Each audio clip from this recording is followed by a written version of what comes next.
Hey guys, because of how hard it's been to get a hold of booster packs and how expensive they are when you do get them, I decided to make a quick rundown of a green kid deck that you can run just by using two green starter decks. I'll break down the cards in this deck, the cards not in this deck, and possible deck upgrades. I previously made a similar guide for blue starter decks and I'll leave a link in the description down below. Kid's a mid-range deck and my personal favorite to use. Kid has no glaring weaknesses and I would say is the most consistent of the four starter decks.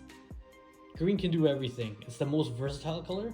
It can control the board and drag the fight to the late game. It can turn up the heat and be aggressive early. It's great at controlling tempo and dominating the mid game. Green really gives you all the tools to play the style that's most appropriate to your situation. The only real weakness that green does have is its lack of hard removal. Green really relies on controlling the board and clearing threats the old-fashioned way, one by one through attacks. And the hard removal that they do have usually needs to be comboed with other cards to work. The best matchup for this deck is red, since you can keep up with them in the early game and sometimes even out aggro them. And you can set up a wall of blockers by the mid to late game that's pretty difficult for them to get past. The worst matchup is definitely purple Kaido, since you can easily deal with your big threats. You definitely don't want to get into a late game fight against them, but the same can be said with most other decks against Kaido. Luckily, Kid has the tools to turn up the aggression early and hopefully knock Kaido out before he gets out of control.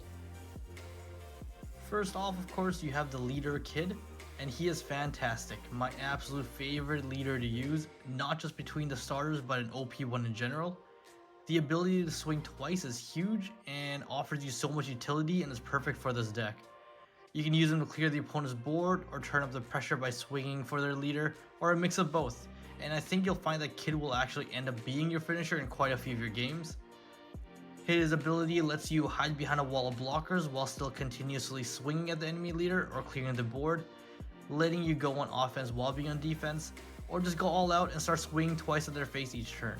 And unlike the other starter leaders in my opinion, Kid is the only leader that's an actual consistent win condition, especially since the only way to remove Kid from the board is by winning the game.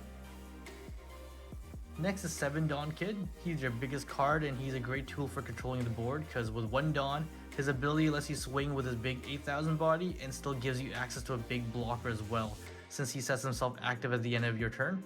So much like your leader, 7 Dawn Kid lets you continue to go on the offensive without overcommitting your defense.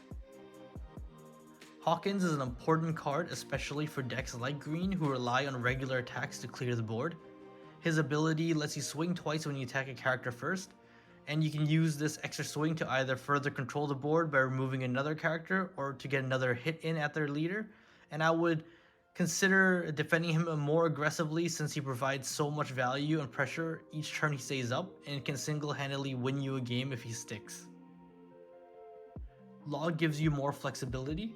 He gives you the option of swing again if you need another attack or to activate another effect from one of your characters, or if you just need to protect them by keeping them active.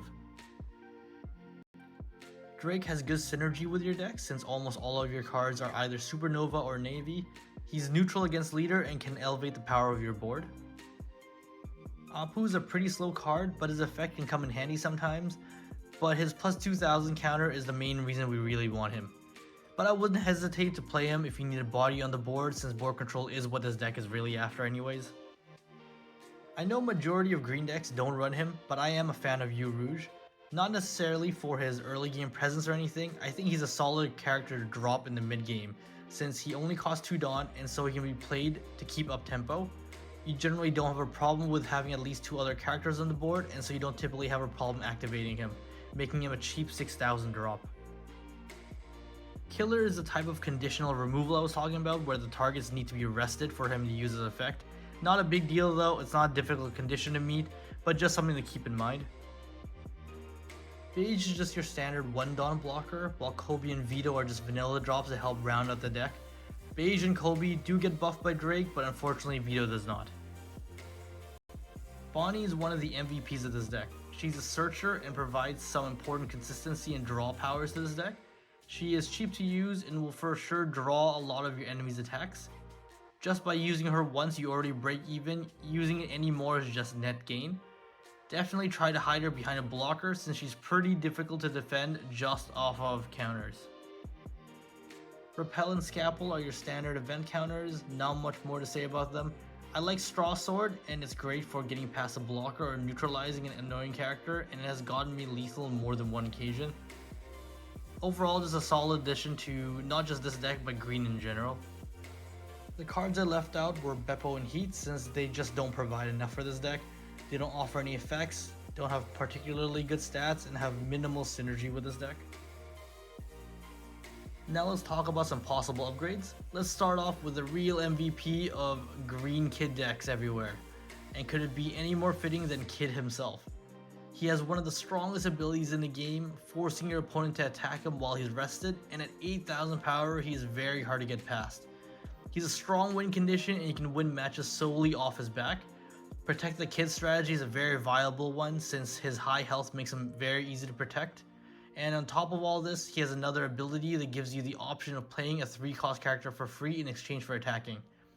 I don't think I can overstate that he is one of the strongest cards in the game and can single-handedly stop some red and blue decks right in their tracks. I highly recommend him if you can grab a few copies of him. Yamato is used mainly as a tech card against your main counter, Kaido. She provides so much pressure just by existing on the board that your opponent may sometimes have to play suboptimally just to make sure she does not land a hit on their leader, since she just completely banishes 2 lives. When you do get a chance to swing at their leader with Yamato, I would try to invest a bit more Dawn just to make sure it really lands. 5 Dawn Law is a solid blocker that also lets you recycle some of your on-play effects, lets you protect a more important card by sending them back to your hand, or just to swap out characters for a stronger board. Removal for green decks usually needs the target to be rested, and Okiku, Izo, and Nekomamushi are the main activators for that. Okiku is especially dangerous for the opponent to leave up since 5 cost covers quite a bit of characters and it's a repeatable effect all wrapped up in a 5,000 body.